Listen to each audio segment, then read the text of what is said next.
수고하셨습니다. 예, 들어가셔도 좋습니다.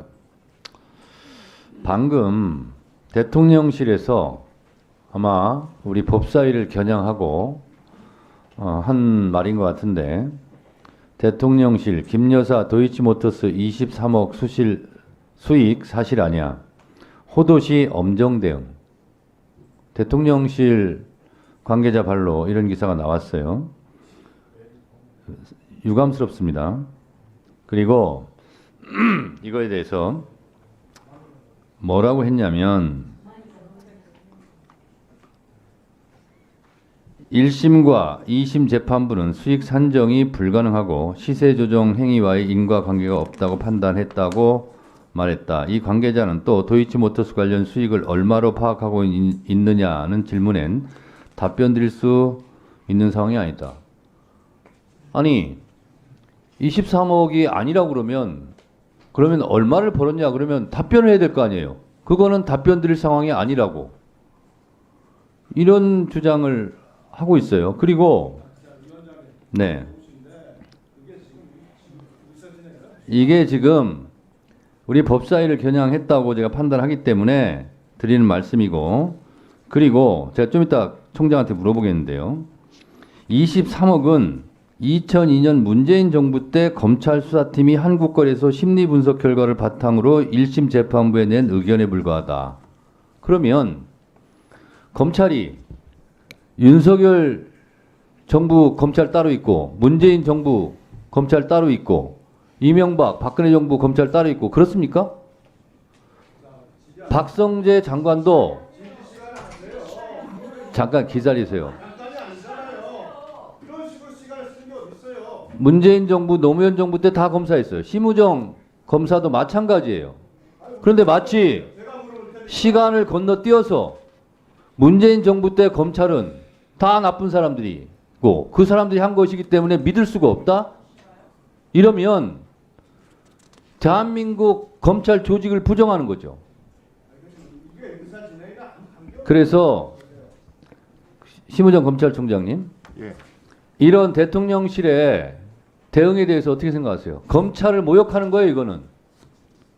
제가 대통령실의 입장에 대해서 말씀드리기는 적절하지 않은 것 같습니다. 아니, 검사면 심우정 검사가 있다고 쳐요. 그러면 문재인 정부 때도 검사고 윤석열 정부 때도 검사고 그 이전 때도 검사한 거예요.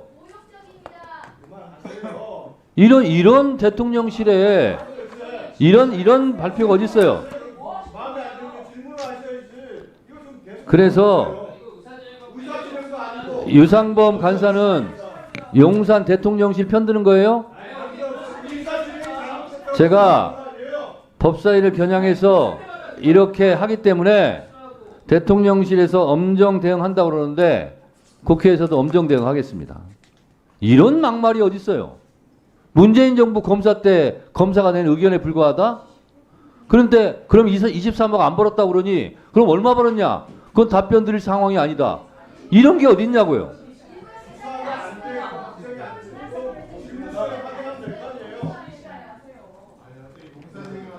조배수 의원님이 나중에 법사위원장 잘 해보세요.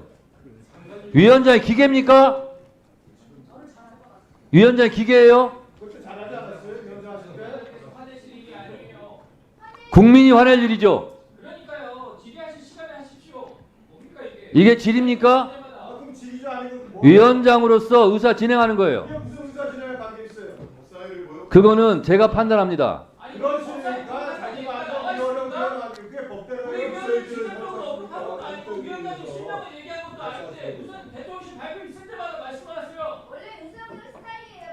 실질적으로 법사위를 겨냥한 거 맞지 않습니까? 그러니까 질의 시간에 하시면 되지 않습니까? 위원장님 말씀 들어보세요. 그러면 20... 제가 박준태 의원 지시받고 제가 움직일 사람이에요? 그리고 그걸 움직여야 돼요?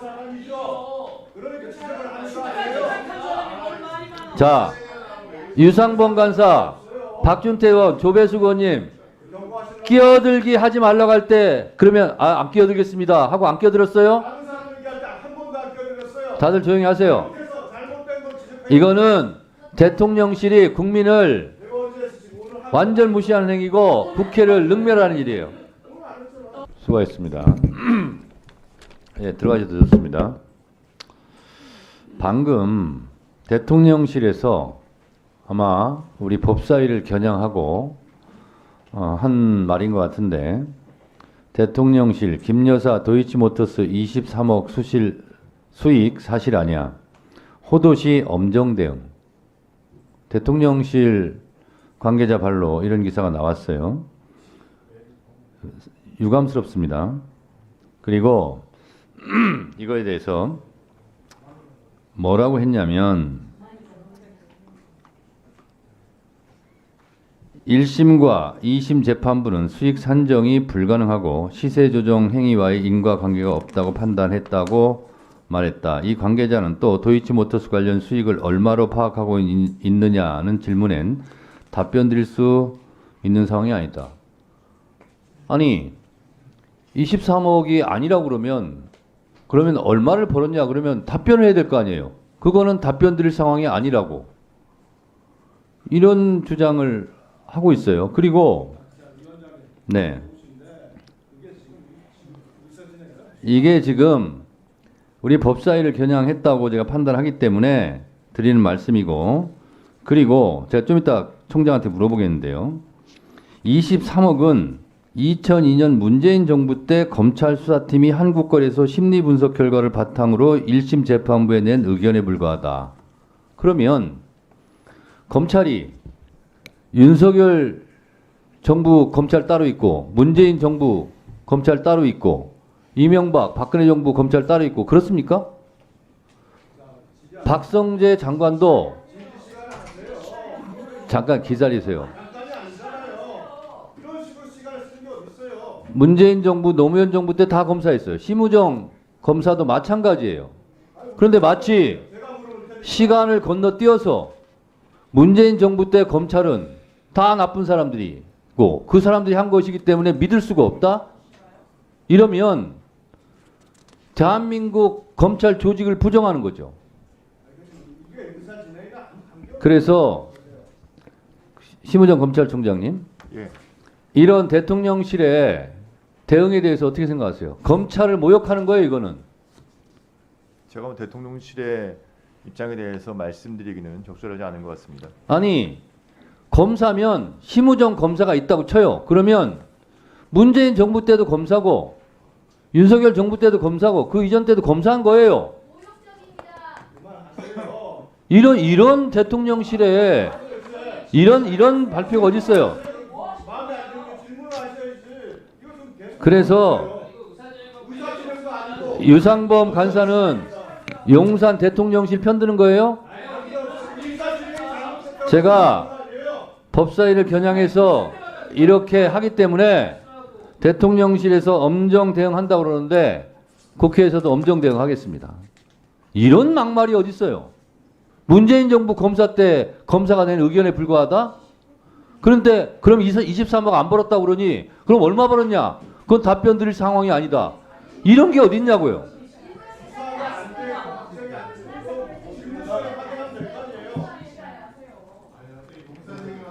조배숙 의원님이 나중에 법사위원장 잘 해보세요. 위원장이 기계입니까? 위원장이 기계예요? 국민이 화낼 일이죠. 그러니까요. 질의하실 시간에 하십시오.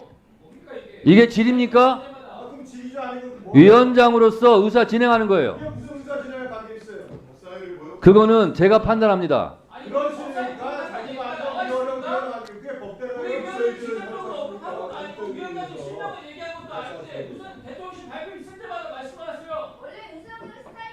아니 실질적으로 법사위를 겨냥한 거 맞지 아니 않습니까? 그러니까 질의 시간에 하시면 되지 않습니까? 위원장님 말씀 들어보세요. 아니 그러면 20 제가 박준태 의원 지시받고 제가 움직일 사람이에요?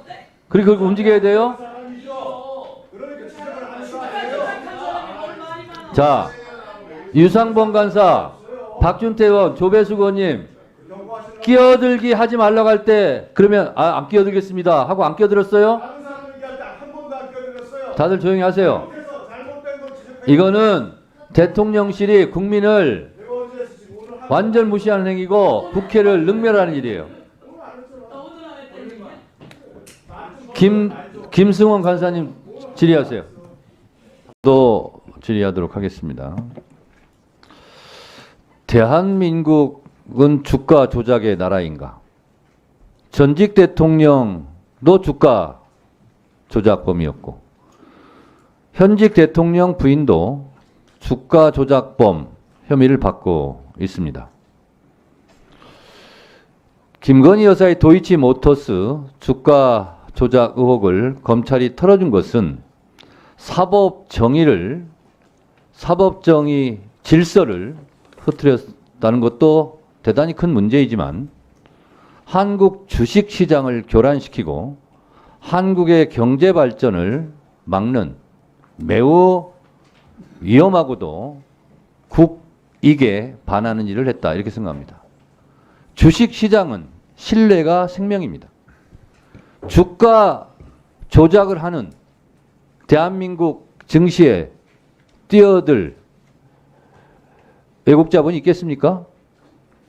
그것도 문제지만 다른 사람도 아닌 대통령 부인이 주가 조작을 한 것에 대해서 대한민국의 검찰이 혐의 없다라고 처분하는 걸 보면서 대한민국 주식시장을 과연 믿을 수 있을까요? 저는 이것이 더 큰 대한민국에 해악을 끼친 김건희 여사의 주가 조작이고 대한민국 검찰이다. 이렇게 생각합니다. 총장, 예. 오늘 종합 주가 지수가 얼마인지 아십니까? 관심이 없겠죠? 2579입니다. 김건희 여사 주식 이 사건을 검찰이 제대로 처리했다면 저는 3천도 넘어갈 수 있겠다 이렇게 생각합니다. 그런 면에서 김건희 여사 주가 조작도 나쁜 일이지만 검찰은 대한민국 경제에 매우 나쁜 짓을 했다 이렇게 생각을 합니다.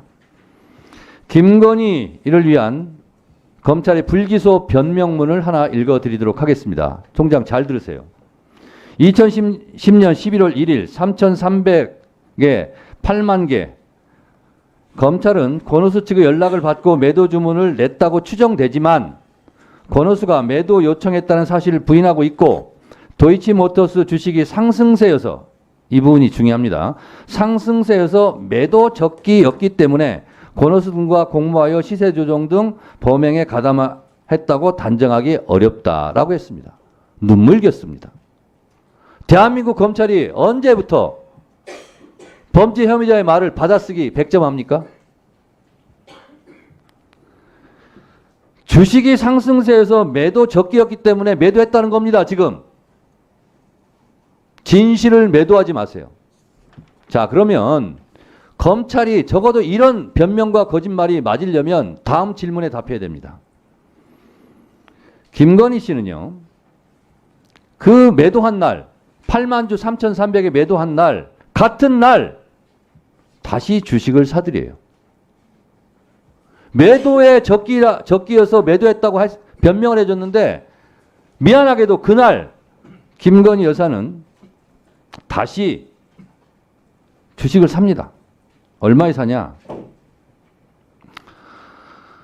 미래에셋증권 계좌를 통해 5만 3,500주를 3,409원에 삽니다. 더 높은 가격에 사요. 매도 적기인데 매도해서 의혹이 없다고 검찰이 털어줬는데 왜 이 사실은 설명하지 않습니까? 같은 날 다시 더 높은 가격으로 매수를 해요. 이거 어떻게 설명하겠습니까? 그래서 결국 2010년 10월 28일부터 11월 중순까지 김건희 씨는 미래에셋대우 계좌를 통해 도이치모터스 주식 47만여 주를 꾸준히 사들여요. 매도 적기인데 왜 꾸준히 47만 주를 사들입니까? 그래서 결국 11월 하순부터 돌연 또 매도로 전환해서 2011년 1월 13일까지 미래에셋 대우와 DS 계좌 등을 통해서 모두 57만여 주를 팔아버립니다.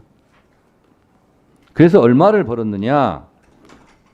9억 4,200만 원을 벌어요. 3,130원에 매수를 해서 6,960에 매도를 해요. 더블 장사를 합니다. 이래도 아마추어입니까? 일반 투자자입니까? 주식에 조회가 없습니까? 비전문가입니까?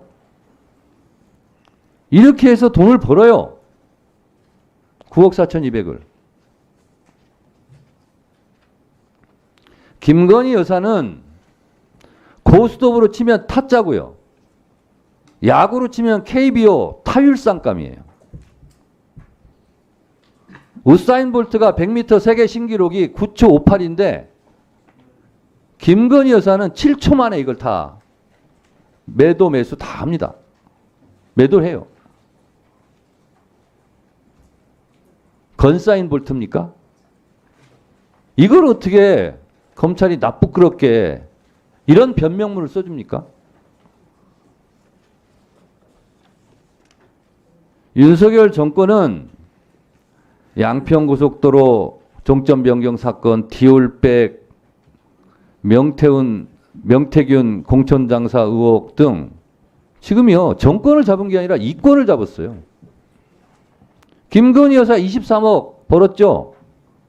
김건희 여사는 23억 벌었는지 모르겠지만 한국 경제에는 2조 3천억, 23조 정도 그 이상으로 손해를 끼친 거예요. 대한민국의 정의를 바로 세운다는 검찰이 이래도 되는 겁니까? 윤석열 대통령은 국민을 사랑하지 않아요. 국민은 다 버리고 한 사람만 사랑해요. 김건희 여사. 그러니까 윤석열 정권은 오브 더 와이프, 바이 더 와이프, 포 더 와이프 정권이에요. 검찰이 주식이 상승세에서 매도 적기라서 김건희 여사가 그렇게 했다. 그러면 그날 다시 매수한 걸 어떻게 설명하겠냐는 거예요. 검찰총장도 이거 몰랐죠? 대답해 보세요. 결과는 보고 받았습니다. 그리고 지금 앞뒤가 말이 맞아요? 위원장님 말씀하신 부분에 대해서도 수사팀에서는 설명은 한 것으로 그러면서 김건희 여사 말이 맞다. 증거가 없다. 27번을 되풀이해요. 뚜렷한 자료 없다. 15번을 얘기해요. 검찰. 뚜렷한 증거가 없죠. 증거가 나올까 봐 압수수색을 못했으니까. 당연한 거 아닙니까? 김건희 여사 말이 맞다고 해줘야죠. 안 맞으면 큰일 나니까. 감옥 가니까. 증거와 법리로 불기소한 게 맞아요. 증거와 법리대로 하면 기소하고 감옥 가야 되니까. 그러니까 털어준 거죠. 검찰의 흑역사입니다. 총장 할 말 있으면 한번 해보세요. 지금 위원장님 말씀하시는 그런 부분까지도 포함해서 중앙지검 수사팀에서 여러 가지 또 다른 증거들 종합해서 지금 판단한 것으로 보고 받았습니다. 검찰총장도 맥박이 뛰고 있고 양심이 있을 겁니다. 집에 가서 가만히 생각해 보세요. 마치겠습니다. 그 법무장관님, 이 이화영 증인의 증언과 관련 없이 지금 계속 주로 민주당 의원님들이 요구하는 것이 그 검찰청 출입 내역, 지금 이화영 증인 또 얘기한 카드 내역은 오늘 처음 나왔지만 뭐 술자리, 진술셈이나 짜장면, 갈비탕, 소주, 연어파티 뭐 이런 거 있잖아요. 이거 자료를 못 낼 이유가 없거든요. 근데 왜 계속 지금까지 이렇게 안 내고 내면은 이화영 증인이 증언하는 것이 허위인지 아닌지 금방 식별이 가능하잖아요. 근데 왜 이걸 왜 안 냅니까? 지난번 저희들이 다 교도소 오셔서 보시지 않았습니까? 저희들이 그걸 뭐 숨기거나 안 내면 수원지검은 또 그 나름대로 사정이 있을 건데 지금 이런 내용은 위원장님 좀 죄송하지만 법정에서 주장하고 자기 진술의 신빙성을 확보하기 위한 여러 가지 해야지 이걸 지금 이 국회에서 국정감사 시간에 하는 게 맞는지 전 정말 의문입니다. 저기 다른 분들 조용히 하시고요. 이게 왜 직무감찰? 이 재판 내용인데. 조용하시고요. 이게 정인의 정은 신빙성과 관련된 재판 내용이지. 자, 어떻게 다른 이게 분들 조용히 하시고요. 직무감찰입니까? 자, 무슨 놈의 직무감찰을 저희들이 잘못했습니까? 자, 무슨 놈 조작이 어디 있습니까? 장관님, 누가 뭘 조작했다? 잠깐만요. 다른 분들 아니 뭘 조작했다는지 구체적으로 말씀해 주세요. 자. 뭘 조작했다는 겁니까? 뭘? 아니 다른 아니, 분들 조용히 하시고요. 출입국 기록에 뭘 조작을 했습니까? 저희가 먹은 게 없으니 안 되는 거 못 되는 거지. 자, 이거는 법정에서 재판장을 통해서 증거 마이크 꺼진 신빙성과 상태에서 계속 그거를 얘기하세요. 다툴 일이지.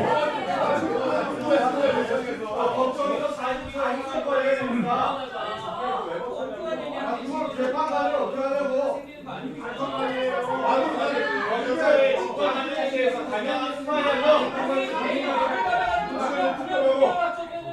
정부 조작된 거다 이렇게 얘기하니까 말이 안 되는 거예요. 국회가 감시하는 게 당연하죠. 원할 수가 없으면 행정부의 불법에서 국회가 감시하는 게 재판을 재판이 관련해 행정부의 불법 우회도 옛날에 안 됐잖아요. 뭘 해나가고 그래요? 옛날에는 이런 일이 없었죠. 옛날에는 이런 일을 조사할 이유가 없었죠.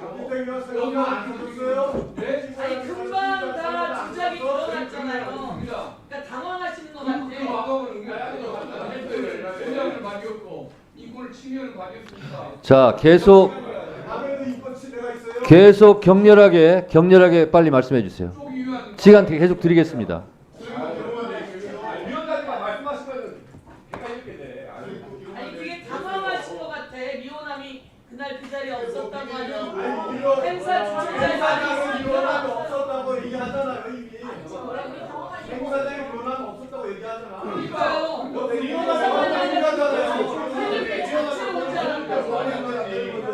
말이 안 되는 거지. 이거는 받은 거예요, 요즘에. 행사장에 돈을 다 어디 있어요? 이혼하면 아예 안 왔다는 거 아닙니까? 아예 필립이 안 왔대요. 집회합시다. 그쪽이 리오남 변호인을 자처하고 있는 거지. 이재명 변호인단이 이건 이혼이 변호사가 나요.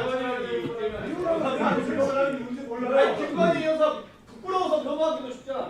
설주한 변호사 부끄럽고 이렇게 와. 설주한 변호사 미안해 답하고 왜안 해요? 이재명 중이라도 손 대기는.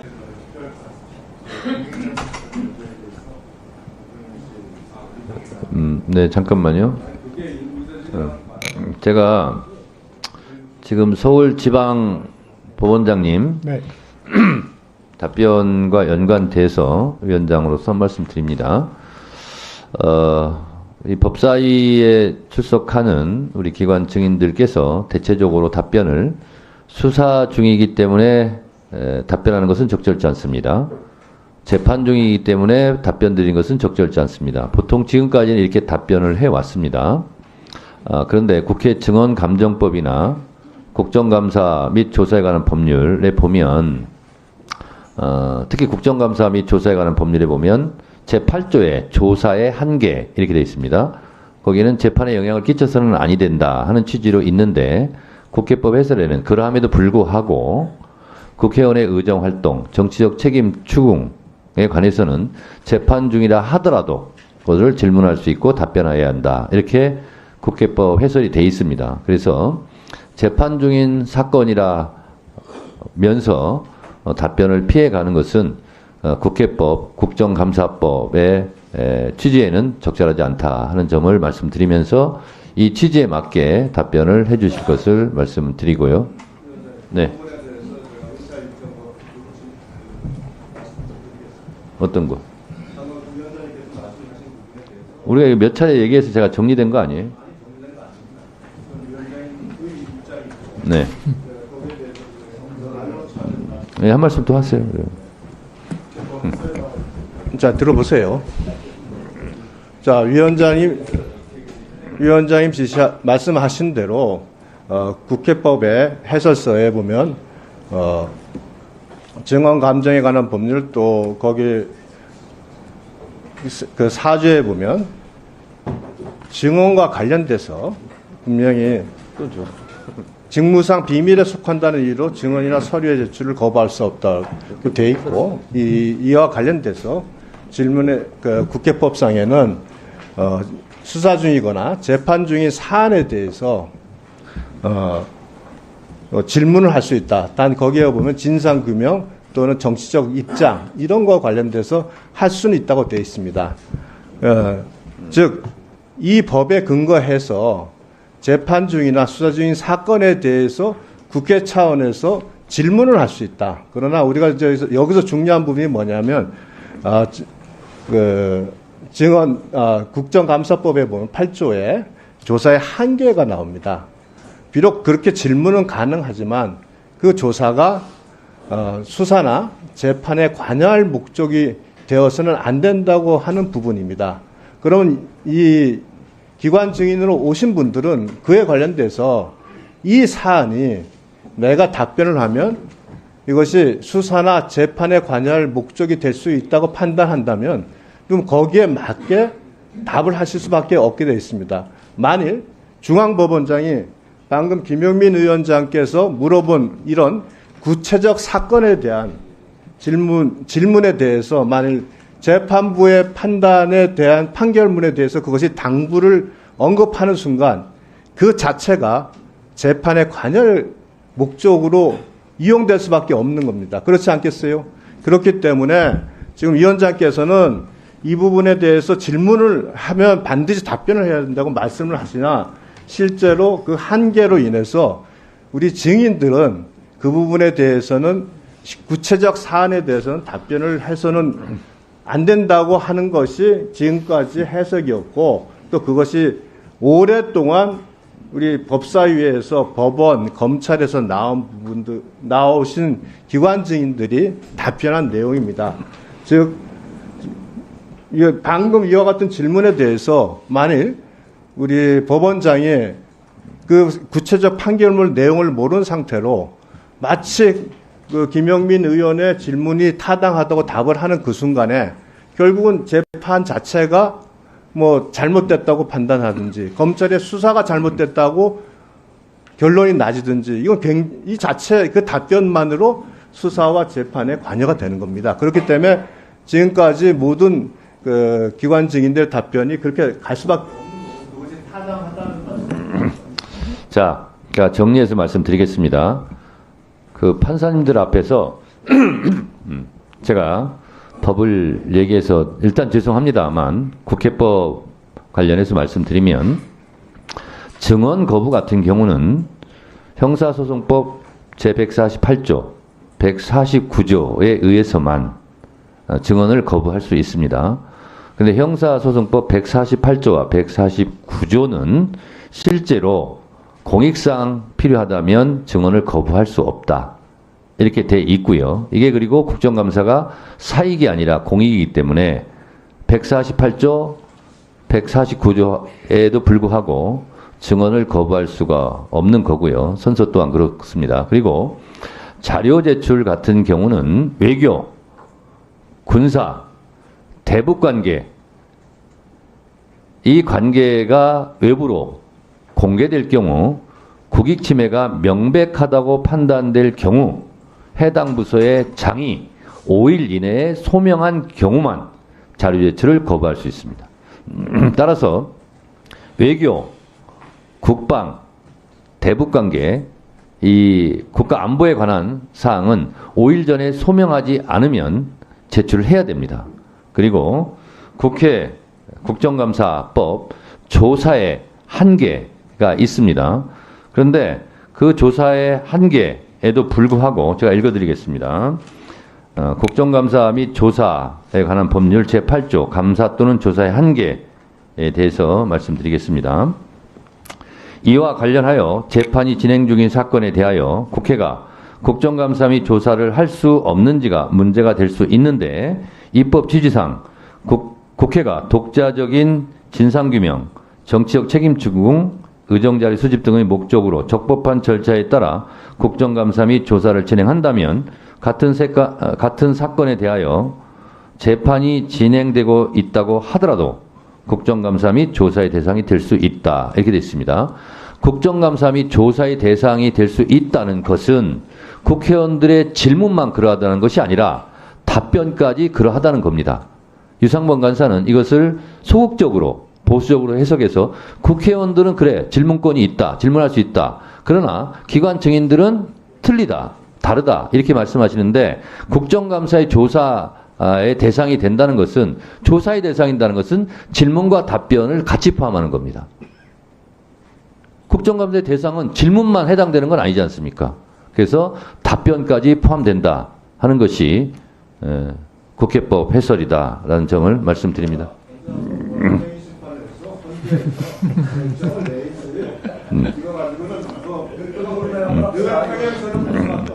아니 유상범 간사님의 주장은 국정감사의 대상이 될 수 있다. 좋다. 의원들은 질문해도 좋다. 근데 기관 증인들은 답변 안 해도 좋다. 이런 해석이지 않습니까? 법을 개정하시죠. 자 그래서 재판 중인 자 의원님들 조용히 해주세요. 마지막으로 정리하겠습니다. 재판 중인 사건이라 하더라도 국정감사의 대상이 될 수 있다라는 것은 국정감사의 대상이라 함은 질문과 답변을 다 포함하고 있다라고 해석하는 것이 진상 별도의 진상 규명이라고 되어 있어요. 사건 자체가 아니라 사건 자체는 질문할 수 없는 겁니다. 자 정치적 책임 추궁도 할 수 있고요. 의정활동 수집도 되고요. 의정활동 대상이 될 수 있고 국정감사는 의정활동 대상이고 정치적 책임이고 진상규명 다 포함된다는 사실을 인지해 주시기 바라고 이런 유권 해석과 해석이 분분하기 때문에 글자로 써 있는 겁니다. 지금까지 그런 상태에서 네. 국정감사는 진행됐기 때문에 그냥 하세요. 네. 위원장 말씀이 맞아요. 알겠습니다. 박지원 경험 많으신 의원께서 정청래 위원장 말이 맞답니다. 김승원 간사님 의사진행 발언 하세요. 예, 재배당 원칙적으로 해당 재판장이 재배당을 요구해야 예, 그러면은 직접 말씀하시기가 곤란하면 이 방송이라도 한번 보도록 그렇게 전달 좀 해주시면 고맙겠습니다. 알겠습니다. 예, 예, 네. 잘 알고 있겠습니다. 예, 지금 수원지법법원장이십니까? 예, 그렇습니다. 그 박균택 의원님 질의와 무관하게 위원장으로서 한 말씀 좀 드리겠습니다. 잘 들어주시기 바랍니다. 우리가 뭐 국민의힘은 어쩔지 모르겠습니다만 많은 국민들께서 검경 수사권 분리 독립도 얘기하고 또 검사의 수사 기소 분리도 주장을 합니다. 그 이유는 수사 기소 재판을 검사가 하면 수사를 한 사람은 기소하고 싶고 기소가 되면 유죄 판결을 받고 싶고 하는 게 인지상정 아니겠습니까? 그래서 그거를 분리하는 것이 민주주의에 맞다 이런 거 아니겠습니까? 큰 틀에서 보면. 그런데 한 사건을 내가 재판을 했어요. 그리고 상대방 피의자 쪽에서는 억울하게 지금 재판을 당했다 이러고 있어요. 근데 그와 유사한 사건을 같은 판사가 판결을 한다면 판사도 신이 아니거든요. 그러면 여러 가지 편견을 가질 수 있고 선입견을 가질 수 있습니다. 저는 그래서 재판에 대한 유불리를 떠나서 이런 경우는 다른 판사가 재판을 하는 것이 맞지 않나 이런 생각이 드는데 이거는 신급제도하고도 똑같습니다. 예를 들어서 1심 판사가 그 똑같은 사건을 승진의 개념은 아니겠지만 고등법원 판사가 돼가지고 자기가 판결한 걸 똑같이 2심에서 판결한다면 1심과 달리 판결하면 본인이 1심에서 잘못 판결했다는 것을 스스로 인정하는 꼴이 된데 그게 될 수 있겠느냐. 이런 문제가 발생하거든요. 그래서 저는 재판부의 관례나 제도 이런 것도 중요하겠지만 실제로 이런 경우는 실제로 오해 소지도 있기 때문에 그걸 불식시키기 위해서라도 저는 자동 배당됐기 때문에 우리는 할 일 다 했다. 이렇게만 말씀하시기에는 좀 무리가 있는 사안이 아닌가. 저는 그렇게 개인적으로 생각을 합니다. 그래서 이거는 법원에서 잘 스스로 판단해 볼 문제가 아닌가 이런 생각이 들고 이번 사건뿐만 아니라 다른 여타의 사건도 저는 마찬가지라고 생각을 합니다. 컴퓨터로 자동 배당을 했겠죠. 그렇지만 그것이 이런 문제가 있다. 그러면 그거를 다시 수정할 수도 저는 있는 문제다 이렇게 생각을 합니다. 참고해 주시기 바랍니다. 네. 아니 저는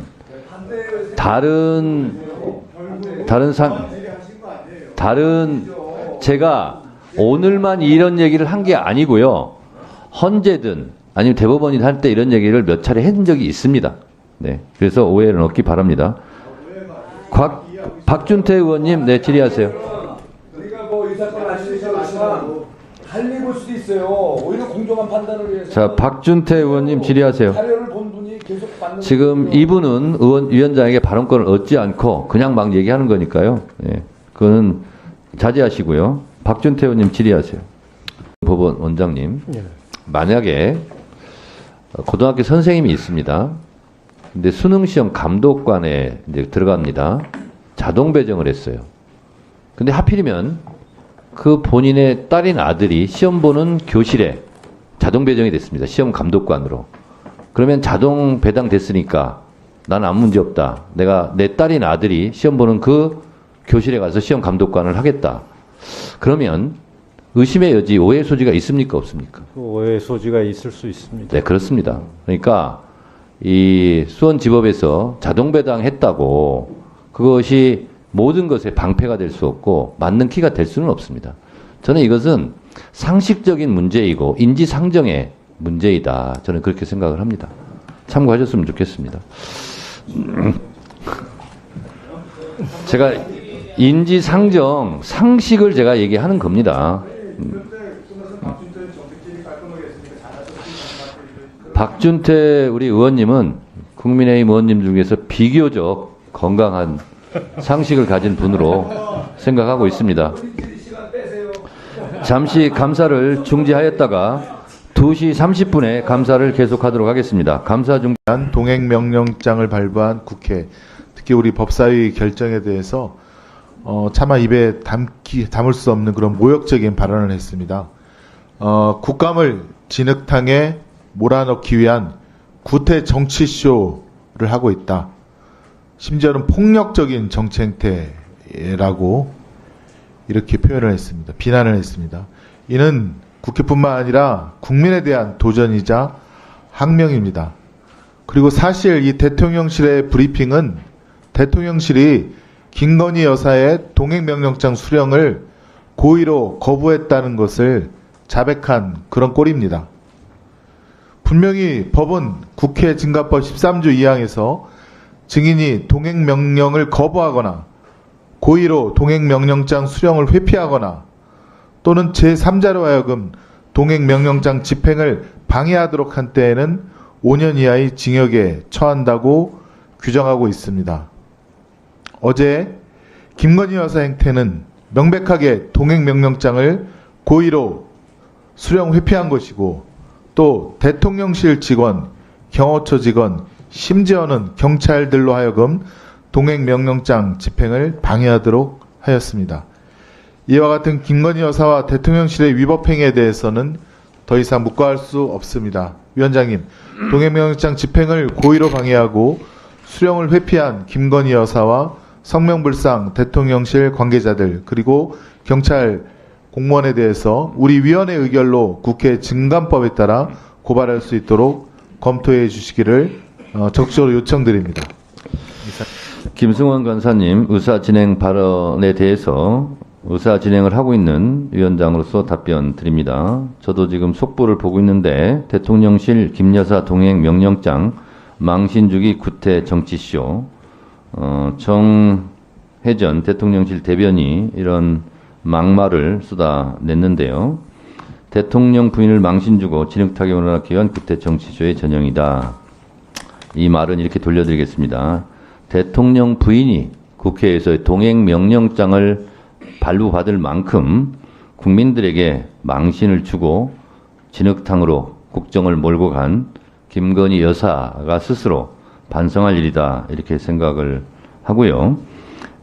또 정 대변인은 민주당이 헌정사상 처음으로 대통령 부인에게 동행 명령을 독단적으로 처리한 것은 의독제 민낯을 또다시 보여준 행태라고 말씀하셨는데 제가 돌려드리겠습니다. 윤석열, 김건희 정권은 헌정사상 처음으로 대통령 부인이 국정농단의 한복판에 서서 국민들의 준엄한 명령을 계속 무시하고 어기고 독단적으로 국정을 농단하고 한 것에 대해서 그 독재의 정권의 민낯을 보여주는 행태다라고 되돌려 드립니다. 어느 누구라도 법 위에 군림할 수 없습니다. 헌법에도 모든 국민은 법 앞에 평등하다 했듯이 모든 아내는 법 앞에 평등해야 합니다. 특히 대통령이 본인과 또 본인 부인에게, 아내에게 직접 해당될 수 있는 최상병 특검법이나 김건희 특검법을 연거푸 거부권을 행사한다는 것은 내재적 한계론 뿐만 아니라 이해 충돌의 소지가 다분히 있어 보입니다. 국회에서 결정한 것을 계속 거부하는 것은 삼권 분립이라는 헌법 정신에도 맞지 않는다라는 생각이 들고 국회 법사위는 국정감사나 그 이전의 청문회 과정 속에서 정당한 사유 없이 불출석한 증인들에 대해서는 모두 위원회 의결로 또는 의원 발의로 고발 조치할 것이라는 점을 분명히 말씀드리고, 특히 국정감사 과정에서 동행 명령장을 발부했음에도 불구하고 동행 명령장 수령을 방해한 공무집행을 방해한 공무원들과 이에 응하지 않은 장본인에 대해서는 국회법 절차대로 법적인 조치, 형사고발 조치할 것이라는 것을 분명히 말씀드립니다. 그만하시죠. 주진 의원님 계속 꼬리를 물기 때문에 의사진행 발언은 드리지 않고요. 주진 의원님 질의하세요. 강혜경 증인 네. 나와주셔서 감사합니다.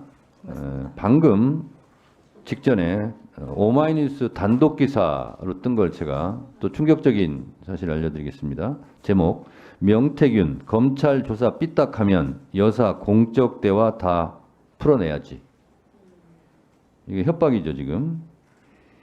18일 날 자택에서 인터뷰했다는 건데요. 수사 방향 자신 뜻과 다를 경우 2차 폭로 예고. 대통령실 겁나서 아무것도 못해. 이렇게 되어 있고요. 심우정 총장님, 이 대목은 잘 들어보세요. 검찰 조사라는 건 방향을 딱 결정해 놓는다. 그 다음에 맞춰간다. 그게 나를 겨냥하는 쪽으로 삐딱하면 김건희 여사와의 공적 대화 같은 거 다 풀어서 끝내야지. 이것도 검찰에 대한 조롱 아닙니까, 총장님? 모든 걸 법과 원칙대로 하겠습니다. 네. 그리고 자폭? 내가 선생인데 왜 죽나? 대통령실 겁나서 아무것도 못해. 여사와 아이들 영상 통화도 이게 돼 있고요. 내가 이게 명태균 씨입니다. 권성동, 장제원에 말하라 하자 대통령 걔네 안 돼. 걔네 안 돼서 명 박사한테 답해. 이렇게 돼 있습니다. 자, 강혜경 증인 네. 이런 2차 폭로를 또 예고하고 있고 또 여사와의 뭐 대화 카톡 같은 거 2,000장이 있고 중요한 거 200개가 있다고 이미 예고했어요. 네. 이런 근거 있는 자신감에 대해서 강혜경 증인은 어떻게 생각하십니까? 사실이니까 자신이 있는 겁니다. 지금 제가 말씀드린 것도 다 사실이라고 본인은 생각하십니까? 네. 네. 그러면 오늘 와서 증언을 쭉 하셨는데 지금까지 증언한 것 중에서 의원들이 안 물어봐서 답변 안 한 것 중에서 본인이 생각하기에 중요한 포인트라고 생각하는 거 있으면 얘기해 주세요. 일단 거의 대부분 다 말씀하셨고 제가 또 운영에 지금 나갈 출석을 또 할 예정이라 네. 지금 녹취라든지 이런 걸 하나하나 더 확인을 하면서 네. 이제 증거 자료를 더 이제 확보를 해서 네, 운영에 알겠습니다. 때는 정확하게 더 말씀드리겠습니다. 명태균 씨가 거래했던 25명의 정치인 중에 광역단체장 포함되어 있습니까? 있습니다. 그게 누굽니까? 따로 제출하겠습니다. 서울시장 아닙니까? 아니 답변하세요. 괜찮습니다. 네. 맞습니까? 포함입니다. 오세훈 서울시장 포함되어 있습니까? 포함되어 있는데 근데 일단 그 오세훈 시장하고 명태균 대표하고는 직접적으로는 연관이 없는 걸로 일단 알고 있는데 저희가 일은 한 거는 오세훈 시장 일을 한 건 맞습니다. 강혜경 씨 스픽스 중계도 제가 다 봤고 제가 여러 가지를 봤을 때 가장 심각한 것은 몇 가지로 추릴 수 있는데요. 첫 번째는 김건희 여사와 윤 대통령과 명태균 씨와의 대화 내용들입니다. 그거는 국정농단에 해당되고요. 해외 일정까지 명태균 씨가 개입했다는 거 아니겠습니까? 네, 맞습니다. 그 근거가 꿈자리입니까? 꿈자리도 네. 꿈자리가 안 좋으니까 어디는 가라, 어디는 가지 마라 이렇게 했다는 거 아니겠습니까? 네네. 그걸 강혜경 증인이 직접 들었습니까?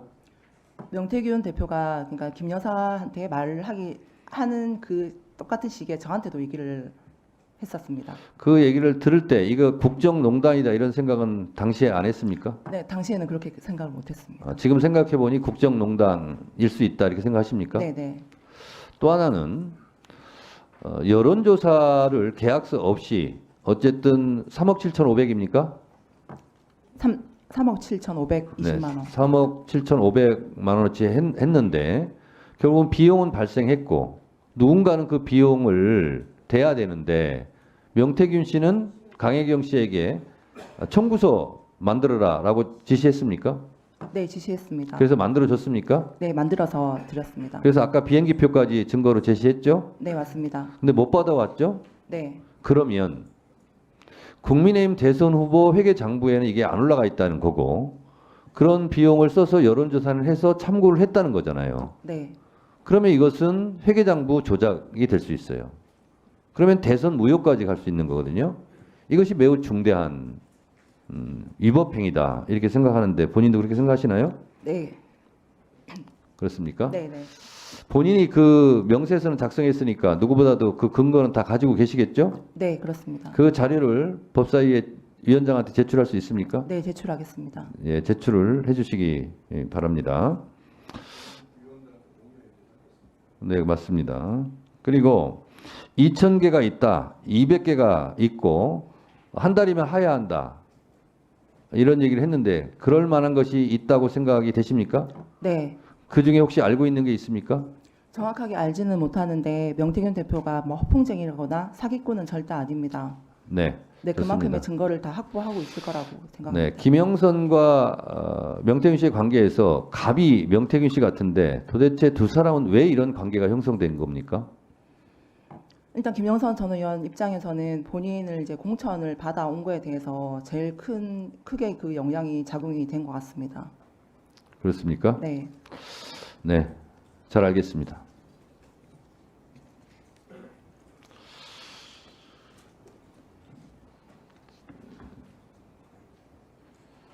김혜경 증인에 대하여 죄송합니다. 강혜경 증인과 관련하여 일단 질의는 마쳤습니다. 대한민국은 법치 국가입니다. 모든 법의 으뜸은 헌법입니다. 대한민국 5천만 국민들의 주의 주장이 있을 때 대한민국은 이렇게 가자라고 방향과 정체성을 정해놓은 대국민 합의서가 헌법이라고 저는 생각합니다. 광화문 교보문고에 가면 사람이 책을 만들고 책이 사람을 만든다라는 문구가 있습니다. 국회가 법을 만들고 법은 국가의 질서를 만듭니다. 모든 국민이 법을 지켜야 되겠지만 가장 모범적으로 법을 지켜야 되는 사람을 꼽는다면 단연 국가 원수이자 행정부 수반인 대통령일 것입니다. 대통령이 법을 어기고 나서 대통령 가족이 법을 어기고 나서 국민들에게 법을 지키라라고 말하는 것은 형용 모순이 될 것 같습니다. 윤석열 대통령은 대선 때 선거는 패밀리 비즈니스다라는 매우 충격적인 말을 한 적이 있습니다. 세상을 놀라게 했고 저도 놀랐습니다. 그것이 사실이 아니기를 바랐습니다. 그러나 윤석열 대통령 취임 이후 이채 양명주, 김명관 등 수많은 패밀리 비즈니스와 얽힌 사건들이 빈번히 발생했습니다. 대통령 일가의 사적 욕망을 위해서 공적 영역인 법치주의를 훼손해서는 절대로 안 될 것이다 라고 저는 생각합니다. 대통령은 헌법 69조에 적시된 대로 나는 헌법을 준수하고 국가를 보위하며 라고 취임 선서를 합니다. 박근혜 전 대통령은 헌법 수호 의지가 없다 하여 탄핵되었습니다. 이런 대통령이 탄핵되는 불행한 역사는 다시 반복되어서는 안 됩니다. 대통령 개인도 불행이고 국민도 불행이고 국가도 불행입니다. 그러지 않았으면 좋겠습니다. 결국은 대통령이 헌법과 법질서를 모범적으로 지키는 것, 그것이 임기를 보장하는 지름길이 될 것입니다. 민심이 천심이라고 했습니다. 국민과 정권이 싸우면 끝내 항상 국민이 이겨왔습니다. 정권은 국민과 싸우려 해서는 절대로 안 될 것입니다.